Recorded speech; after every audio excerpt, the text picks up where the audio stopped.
Hi, my name is Matt Armstrong, and welcome to eBusiness Strategies. This is a Skill Up VA workshop brought to you by Germanna Community College in partnership with Fred Exchange, focused on eBusiness strategies. eBusiness is using technology to improve your business processes. That's both internal processes and external processes. Managing internal processes such as human resources, finances, accounting, etc., and external processes such as customer relationships, the supplying goods and services, and sales and marketing.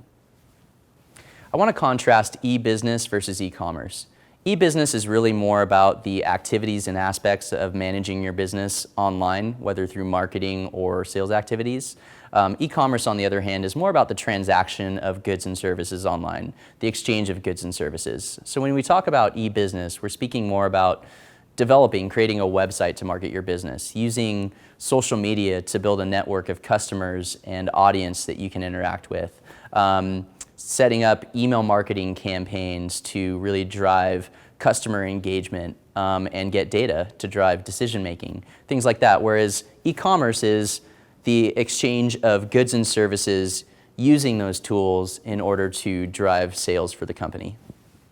So what I love about e-business is whether you're an entrepreneur with an idea that you want to test and validate, or you've maybe moved through the customer discovery process and you have an MVP, or you're a startup that's really moving through validation and trying to get investment.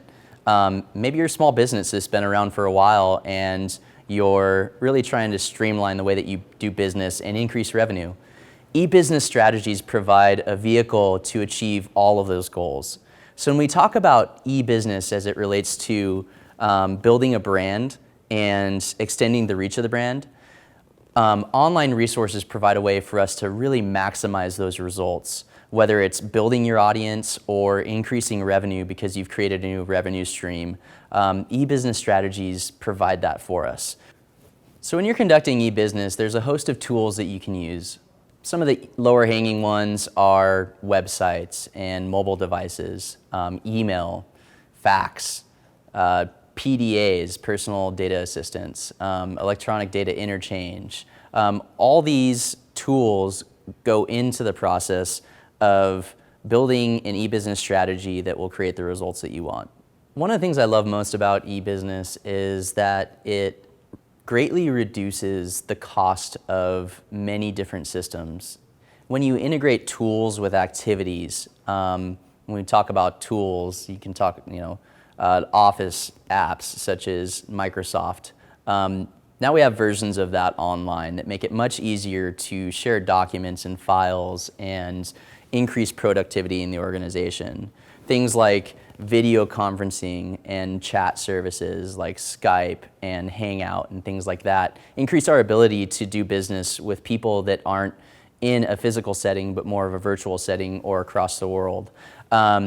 Using tools like that drive email marketing such as MailChimp, or maybe a customer survey such as SurveyMonkey.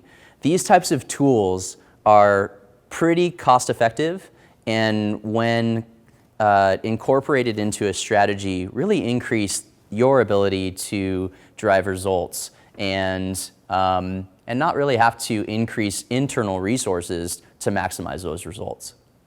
So when developing an e-business strategy, the first thing you want to start off with is your problem, or really your hypothesis. The second thing is you want to map your existing processes and decide how effective those processes are. Ultimately, the end goal is to streamline the process using e-business strategy to do that and create better results. The third thing is you want to build a particular strategy based on certain solutions or tools that will help drive the strategy towards the particular outcome. The fourth thing is weighing the costs and benefits of the strategy and determining ultimately what the return on investment is going to be. And the last thing you want to do is choose those specific solutions and create an implementation strategy and a data collection strategy that informs whether or not the strategy was successful. And then execute, make it happen, and along the way you're going to learn, and ultimately that's going to inform the next strategy. So e-business, it's one of those words that's just It can hold a lot of meanings, and it feels somewhat untouchable and buzzy. But at the end of the day, doing business online greatly enhances your ability to maximize revenue and create strategic, sustainable advantage. And so when you're putting together an e-business strategy, considering where you're currently at and where you want to go, choose something that you can execute on. Choose something that you can implement and learn from, and build a strategy that ultimately gives you the confidence that you need to drive business results.